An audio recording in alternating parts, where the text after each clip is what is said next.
This video is sponsored by Card Kingdom. If you click on the link in the description below, it'll take you to their store and they'll know I sent you there.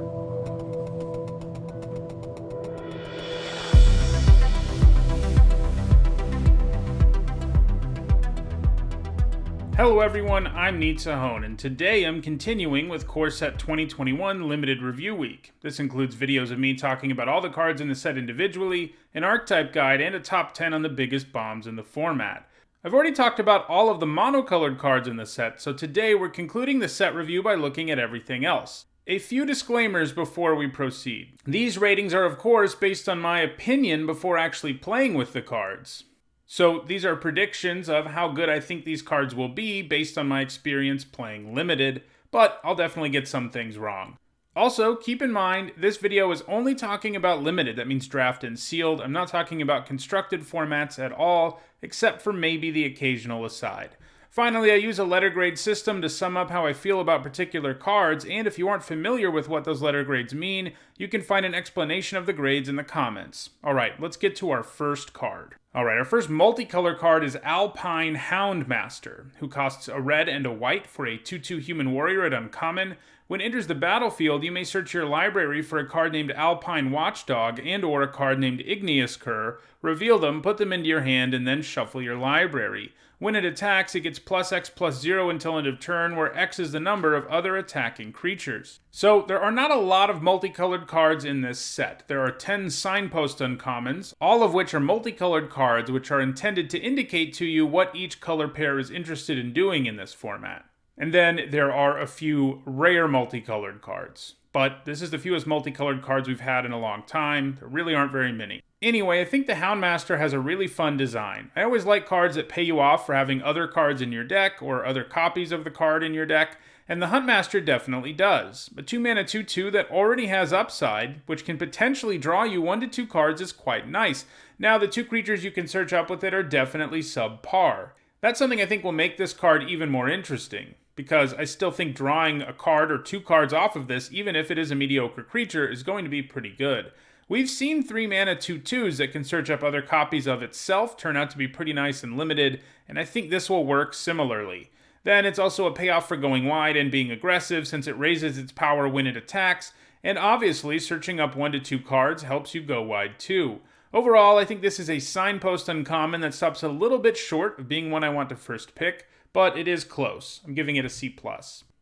Next, it's Conclave Mentor, which for a green and a white is a 2/2 Centaur Cleric at uncommon, and it says if 1 or more +1/+1 counters would be put on a creature you control, that many +1/+1/+1 counters are put on that creature instead, and when the Mentor dies, you gain life equal to its power. So this is the signpost uncommon for green-white, which is all about +1/+1 counters. This will make all of those cards better, and there are lots of them in this set as we've seen this week. It doesn't hurt that it can gain you a little life when it dies too, and if you have been putting the counters on it, there's a good chance it will be a substantial amount of life. It will be a key card in green-white +1/+1 counter decks, and I think that means you should go after it early, like with a first pick in some cases, giving it a B-. Next up, it's Direfleet Warmonger, which for 1 generic, a red and a black, is a 3/3 orc pirate at uncommon, and at the beginning of combat on your turn, you may sacrifice another creature. If you do, the Warmonger gets +2/+2 and gains trample until end of turn.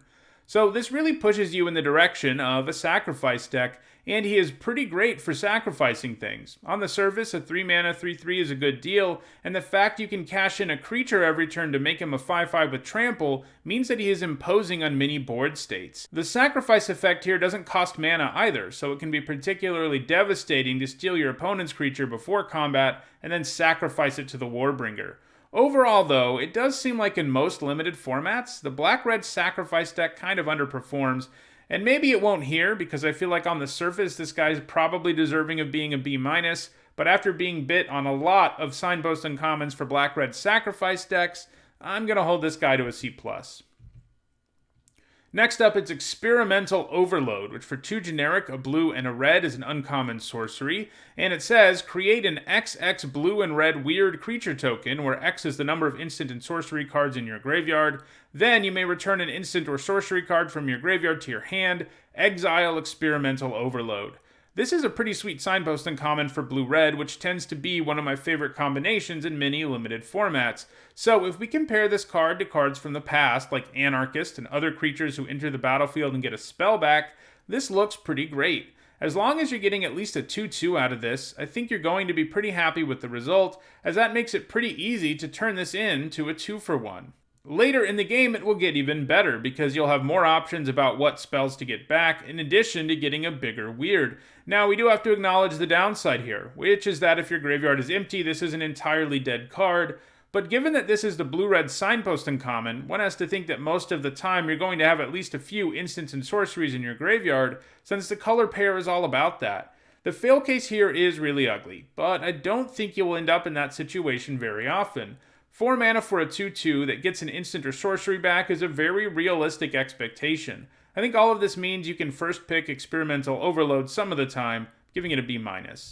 Next up, it's Indulging Patrician, which is 1 generic, a white and a black, for a 1/4 Vampire Noble at uncommon. It's got flying, it has lifelink, and it says at the beginning of your end step, if you gain 3 or more life this turn, each opponent loses 3 life. So a 3 mana 1/4 with flying and lifelink is already a decent card, probably a C, maybe even a C+. It defends well and gains you life while it does, and it can also hit the opponent to create 2-point life swings, which is not insignificant. Then you tack on a pretty powerful ability. Making your opponent lose 3 life any turn you gain 3 is great, and if you just manage to trigger that once, you're going to be more than happy. If you do it more than that, your opponent's probably dead or close to it. Keep in mind, by the way, that it causes loss of life. This means you don't also gain 3 life when your opponent loses the life because it isn't damage, so lifelink doesn't matter there. It would be kind of absurd if it did. It won't be crazy difficult to gain 3 life a couple times a game while you have an Indulging Patrician in play. Because the Patrician gains 1 on its own, you only need to gain 2 more the rest of your turn, and that means that combining the Patrician with combat tricks might be especially devastating. But yeah, obviously Black-White is about life gain in this format, and for that reason, I imagine the Patrician will be a pretty great signpost uncommon, one that is good enough that you can first pick it in weaker packs. I'm giving it a B-. Next up, it's Leafcan Avenger, which for 2 generic, a red and a green, is a 4/3 elemental druid at uncommon. You can tap it to add green for each creature you control with power 4 or greater, or you can pay 7 generic and a red, and then it does damage equal to its power to target player or planeswalker. I always like cards that are reasonably efficient and have abilities that can be useful all game long, and that's what the Leafcan does. It's the signpost uncommon for the red-green deck, which is all about high power, 4 power specifically, and obviously the Leafcan Avenger has 4 power itself. You don't always need extra mana in the later part of the game, but if you have some mana sinks and some 6-drops, it will be relevant a decent chunk of the time, and this guy has a built-in mana sink too. It might be expensive, but in the late game, it will be an ability that puts your opponent on a quick clock, and it can tap for mana and use the ability all in the same turn, which makes it a little more plausible you'll be able to use it. All of that makes this a pretty strong signpost uncommon, and one I'm willing to take early, sometimes even with the first pick, giving it a B-. Next up, it's Lower Scale Coatl, which for 1 generic, a green and a blue, is a 2/2 snake at uncommon, and whenever you draw a card, you put a +1/+1 counter on Lower Scale Coatl. I always like this card when it gets printed. A 3 mana 2/2 that grows progressively larger as the game goes on is nice, especially because you don't have to contribute any resources to it getting larger. It just will. The Coatl gets better the more card draw you have, but even just a +1/+1 counter every turn is nice. Now, the Coatl is pretty inefficient initially, and there will definitely be times when you play this and your opponent can kill it for 1 to 2 mana, and that's going to be rough. And I think that keeps it from being a multicolored card I want to take a chance on with a first pick. I'm giving it a C+.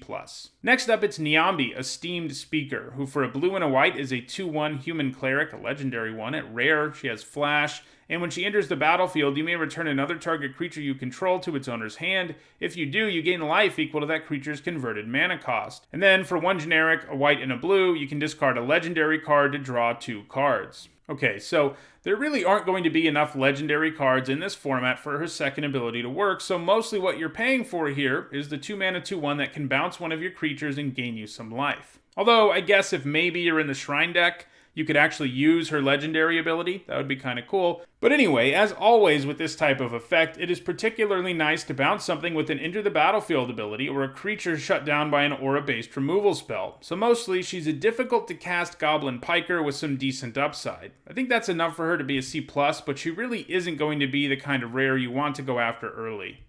Next up, it's Obsessive Stitcher, which for 1 generic, a blue and a black, is a 0/3 human wizard at uncommon. It can tap to loot, which means you draw a card and then discard a card. And her other activated ability lets you pay 2 generic, a blue and a black, tap her and sacrifice her to return target creature card from your graveyard to the battlefield. Looting is always really good and limited, especially when it's free. It just allows you to drastically improve your card quality, and over the course of the game, it can really play a role in who wins and who doesn't. Then, the fact this comes with a reasonably costed reanimation effect is nice too, and keep in mind you can do it at instant speed. Obviously, because she's a creature, you aren't going to be surprising anyone when you reanimate something, but the fact that you can do it at the end of the turn and attack with your reanimated creature right away is great. Basically, the Stitcher lets you dig through your library for your best cards, and when necessary, can give herself up to give you another chance with one of your best creatures. That's powerful. Now, she is a 3-mana 0/3, which is pretty atrocious, but at least she can block some small stuff. I think the whole package here is enough to entice me with the first pick, despite being multicolored, giving this a B-. Next up, it's Rada, Heart of Keld, which for 1 generic, a red and a green, is a 3/3 legendary elf warrior at rare. As long as it's your turn, she has first strike. You may look at the top card of your library at any time, and you may play lands from the top of your library, and she has an activated ability that costs 4 generic, a red and a green, and she gets +X until end of turn, where X is the number of lands you control. So, a 3-mana 3/3 that has first strike on your turn is probably going to get close to being a B-, and Rada does a heck of a lot more than that. Letting you play lands off the top of your library is quite powerful. It effectively draws you extra cards, and then the fact that she can become huge if you have a bunch of mana lying around is nice. Now, becoming huge won't always do a whole lot, other than guarantee your opponent will have to find a way to block it, because Rada doesn't have any sort of evasion to really make the boost frightening, but because she'll have first strike when she's attacking, there's virtually nothing that will be able to block her and survive either. So forcing the opponent to throw a creature in front of her every combat is pretty nice in the late game.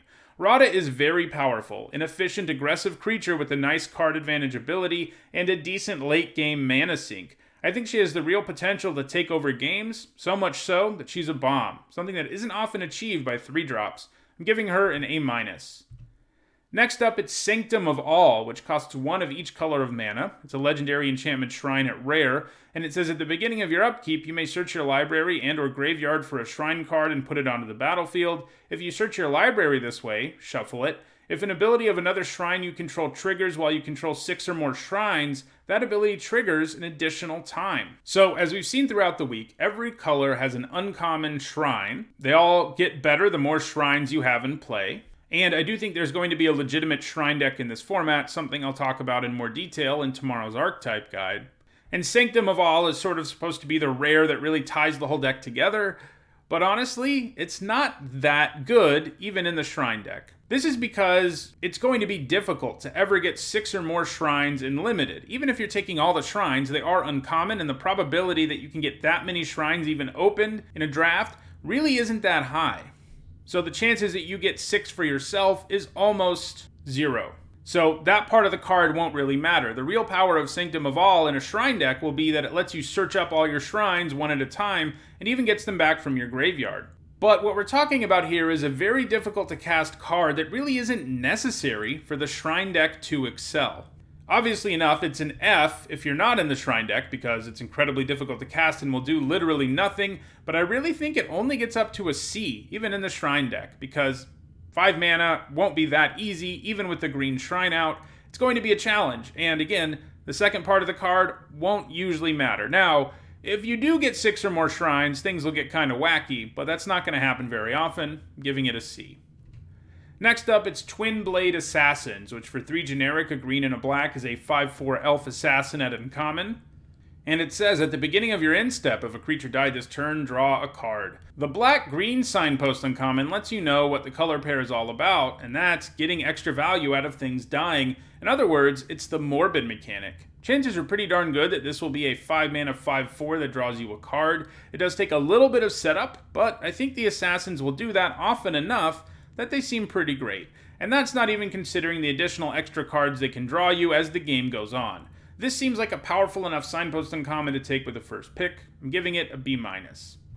Our final multicolored card and our final signpost uncommon is Watcher of the Spheres, which for a blue and a white is a 2/2 bird wizard and uncommon. It's got flying. Creature spells with flying you cast cost 1 less to cast. And whenever another creature with flying enters the battlefield under your control, Watcher of the Spheres gets +1/+1 until end of turn. This is a very nice signpost uncommon for blue-white. A 2 mana 2/2 flyer that reduces the cost of flyers would already be a pretty good signpost uncommon, as would a 2 mana 2/2 flyer that gets a boost every time you play a flyer. But it does both of those things in addition to being a flyer itself, meaning it makes your other flying payoffs good. The Watcher will threaten the opponent in the air while helping you quickly deploy your air force. I think the Watcher is the best of these signpost uncommons, it's at least my initial impression, just because it has so much value packed into a relatively cheap card. And I think that means you want to first pick Watcher of the Spheres a significant portion of the time. I'm giving it a B. Next up, we move to our only colorless non-artifact non-land card, and that is Ugin, the Spirit Dragon, who costs 8 generic mana. He's got 7 starting loyalty. He's a legendary planeswalker Ugin at Mythic Rare. He has a +2 that allows him to do 3 damage to any target. He has a -X that says exile each permanent with converted mana cost X or less that's 1 or more colors. And he has a -10 that says you gain 7 life, draw 7 cards, then put up to 7 permanent cards from your hand onto the battlefield.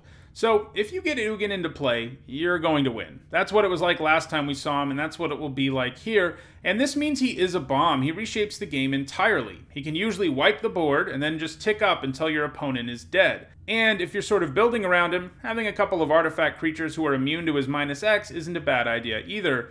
All that said, he costs 8 mana, and that is not a joke. Still, it should be possible to build a super controlling deck that just plans on getting Ugin and winning though, and that should always be your plan, since your chances of winning if you cast him are like 99%. There's no way Ugin isn't a bomb. He comes down and clears the board, stays in play himself, and just wins you the game. That mana cost might be high, but it probably should be given how absurd he is. This format has plenty of ramps, so this seems very doable. I'm giving him an A. Next up, it's Chromatic Orion, which for 7 generic mana is a mythic rare legendary artifact, and you may spend mana as though it were mana of any color. You can tap it to add 5 colorless mana, which will be mana of any color because you have Chromatic Orion in play, and you can pay 5 mana and tap it to draw a card for each color among permanents you control. This is a cool design, but boy is it expensive.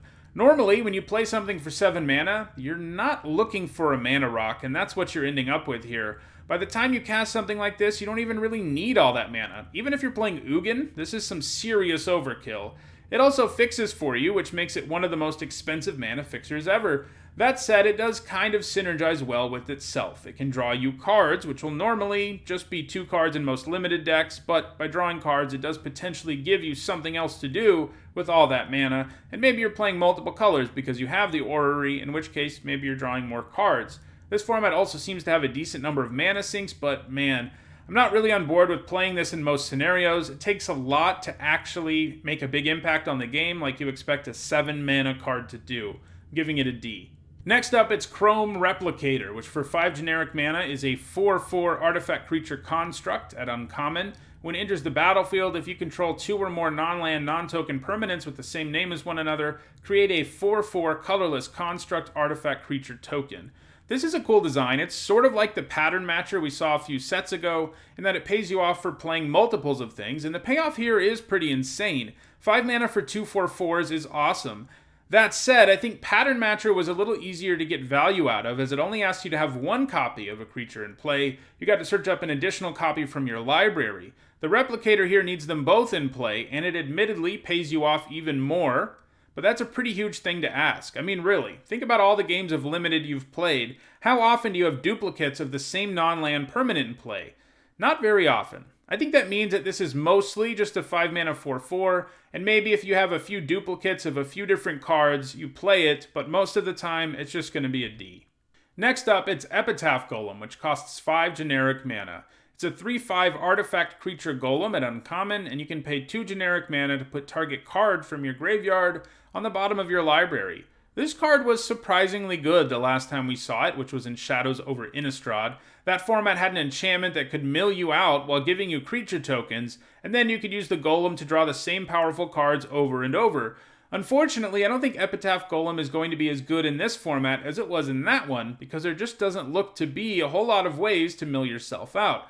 That said, if you have an insanely controlling deck and it needs a win condition, Epitaph Golem can actually get the job done, since it will prevent you from decking out, and if you can wait your opponent out, they ultimately will run out of cards and you won't. That said, I think you'd rather have a more straightforward way of winning the game. I think this is a D. Next up, it's Forgotten Sentinel, which for 4 generic mana is a 4/3 artifact creature golem at common and enters the battlefield tapped. A 4 mana 4/3 is probably a C in limited these days at best, and this comes with the hefty downside of coming down tapped. It does gain a little bit of extra value out of the fact that there is a deck that likes 4 or more power, but this still doesn't seem great to me. It's the kind of card you'll cut way more often than you'll run it. I'm giving it a D+. Next up, it's Maze Mind Tome. It's 2 generic mana for a rare artifact. You can tap it and put a page counter on it to scry 1, or you can pay 2 generic mana and tap it to put a page counter on it and draw a card. Then, when there are 4 more page counters on Maze Mind Tome, you exile it, and if you do, you gain 4 life. This seems like a nice little artifact. In the early game, you can play it and use it to scry 4 times for you, something that is probably worth the 2 mana it asks for. In the later game, when you are more likely to have extra mana lying around, you can use it to straight up draw cards, which is also nice. It does have the limitation of eventually sacrificing itself, but that's okay, especially because it gives you some life when you do it. So yeah, 2 mana to scry 4 and gain 4 life is actually a card I would probably play in most decks, and this has way more upside than that. Additionally, the Masterpiece also helps enable 2 different archetypes in the format, the decks interested in drawing cards and those interested in gaining life. This will just give you a ton of value no matter how you use it. I think that makes it good enough to take with a first pick in some cases. I'm giving it a B-. Next up, it's Meteorite, which for 5 generic mana is an uncommon artifact. When it enters the battlefield, it deals 2 damage to any target, and you can tap it and add 1 mana of any color. We've seen this before, and I expected it to actually be kind of okay when we saw it, but I was wrong. A 5 mana rock is not something that you want to be playing most of the time, even if it does shock something when it comes down. One exception might be if you're playing Ugin. But anyway, it just has a hard time delivering 5 mana worth of value to you. That's not to say you should never play it. After all, it adds mana of any color, so if you really need fixing, you could do worse. Actually impacting the board with that shock is nicer than some mana rocks too. It can even hit your opponent. Still, I think you don't play this most of the time. I'm giving it a D+. Next up, it's Palladium Mirror, another friend of Ugin. This 3 mana 2/2 mirror at uncommon can tap to add for 2 colorless mana. It provides some really nice ramp, and a 3 mana 2/2 isn't so bad when it can give you so much more mana. Most decks will be happy playing the first Palladium Mirror, since getting you to your 6 or 7 drops on turn 5 is some very real business in limited. It does still come with a fairly fragile body, and it will frequently get killed before it ever has a chance to give you that mana, but I still think this is a nice card for most decks. Though not one I want to take super early, I do think it's a C+. Next up, it's Prismite, which for 2 generic mana is a 2/1 golem at common, and you can pay 2 generic mana to add 1 mana of any color. We've seen this a lot, and it is always pretty crappy. A 2 mana 2/1 that did nothing else is pretty close to an F these days, and mana filtering for 2 mana, also an effect that's pretty much an F. However, when you combine those 2 Fs together, you end up with what is kind of a flexible card, a card you'll play when you're desperate in 2 different kinds of situations. 1, where you really need a 2-drop, or 2, when you're desperate for fixing for one reason or another, and I think that's enough to make this a D. So yeah, you're still almost never playing it, but it is kind of funny that the 2 parts of the card are pretty much an F, but that does make a D in the end. Next up, it's Short Sword, which for 1 generic mana is an artifact equipment at common. Equipped creature gets +1/+1, and its equip cost is 1. This equipment is not exactly exciting, but it is reasonably efficient. The stats boost it gives is very reasonable for the cost and will make creatures significantly better for a low investment. I think most creature-heavy decks will feel fine about the first copy of this. I'm giving it a C. Next up, it's Silent Dart, which for 1 generic mana is a common artifact. You can pay 4 and tap it and sacrifice it to do 3 to a creature. Say hello to super inefficient removal you'll play if you're desperate for removal. Having to pay 5 mana to do 3 damage to a creature is not ideal, but sometimes you just need ways to interact with your opponent's stuff. That does mean that this is mostly only a card you'll play when you're desperate, and I think that makes it a D. Next up, it's Skyscanner, which for 3 generic mana is a 1/1 Thopter at common. It's got flying, and when it enters the battlefield, you draw a card. This was decent the last time we saw it, and I think that's the case here too. A 3 mana 1/1 flyer that draws you a card is just fine, as it replaces itself from the beginning, and can actually threaten a little bit in the air. It gets some extra value out of the fact that the blue-white deck likes flyers, and the blue-green deck likes drawing cards, so it slots into both of those decks as a serviceable common. I think it's a C. Next up, it's Solemn Simulacrum, which for 4 generic mana is a 2/2 golem at rare. When it enters the battlefield, you may search your library for a basic land card, put that card onto the battlefield tapped, then shuffle your library, and when it dies, you can draw a card. This is an old favorite of mine, so I'm glad to see the reprint. The Simulacrum is usually going to get you a 3-for-1, and that's pretty great. He gets you a land, which both fixes and ramps you, and he draws a card when he dies. Provided you can trade him for something, you're going to feel pretty great. I also love Colorless fixing in Limited, and this is a good example of that. He isn't going to win you the game outright or anything like that, but the value Solemn Simulacrum can give you is amazing. So much so that I think you take him early and first pick it sometimes. I'm giving him a B-. Next, it's Spark Hunter Masticore, which costs 3 generic mana for a 3/4 Masticore at rare. As an additional cost to cast it, you have to discard a card. It has protection from Planeswalkers. You can pay 1 generic mana to do 1 damage to a Planeswalker, and you can pay 3 to make it indestructible until end of turn. Masticores are cool to see again, but this one doesn't seem awesome for Limited. A 3 mana 3/4 seems nice stats-wise, but 2-for-1ing yourself to get there is not so nice. This set does have 6 Planeswalkers in it, but they're all mythic rares, so it isn't going to be able to use that ability, which is the best one it has very often. The ability to become indestructible is kind of okay, but it is costly. This would have been a really interesting card if they'd printed it in War of the Spark, where it actually would have been way better, but in a set with all mythic rare Planeswalkers, he's just a solid playable. His abilities don't quite do enough to overcome his downside. And keep in mind, you can't cast him if you have no cards in your hand, so you can't get around that downside. You have to discard a card as part of the casting cost of the card, and that's painful. He's nothing more than a decent playable, and now that I think about it, I kind of feel like that might even be a stretch, but let's give him a C. Next up, it's Tormod's Crypt, which for 0 mana is an uncommon artifact, and you can tap and sacrifice it to exile all cards from target player's graveyard. This is not usually worth playing in Limited, as it can only do one thing. There are some graveyard things in this format, especially in blue-black and black-green, so bringing one out of the sideboard might be useful sometimes, but it will be useless more often than that. Never play this in your main deck, where it's an F, and it's a C out of the sideboard. Alright, now we move to lands, where our first one is Animal Sanctuary, a rare land that can tap for colorless mana, and you can pay 2 and tap it to put a +1/+1 counter on target bird, cat, dog, goat, ox, or snake. I'm pretty sure there's more animals than that at an Animal Sanctuary, but I still appreciate this card. It's a fun little land. As a colorless land, one does always have to consider the impact it will have on a mana base, and this will be hurting you in that department. However, the activated ability it has is legitimately powerful, and this format has enough of those creature types, especially cats and dogs, that most decks will probably have something like 3 to 5 creatures this can put counters on, and it will probably be at its best in green-white, both because that's where you have the most cats and dogs, and where you have +1/+1 counter payoffs. If you get to the point where you can use this ability, this is a land that is worth running despite the implications it has for your mana base. Having a regular old land in your deck turn into a source of serious value is a great feeling, and is sort of like getting card advantage out of it, since your opponent's lands won't be doing anything remotely like this. I think the Sanctuary is good enough to first pick in some weaker packs. I'm giving it a B-. Next up, we have the whole cycle of gain lands. I have Bloodfell Cave standing in here, but every single color pair has a gain land, and they all enter the battlefield tapped, and gain you 1 life when they do, and they can tap for 2 colors. The gain lands provide some nice fixing, and in this format, they have just a tiny bit of more value as a result of the black-white deck being interested in gaining life. That deck may really want to run a few of these that can only add mana of one of their colors, since the whole deck is interested in finding ways to gain 3 life in a single turn, and the gain lands can chip in with that. As usual, the common dual land cycle is something you should usually be taking over average cards in this set, especially if they're in your colors. The advantage of being able to splash is great, and so is making your mana better if you take one that adds both of your colors. That makes these all C+s for me.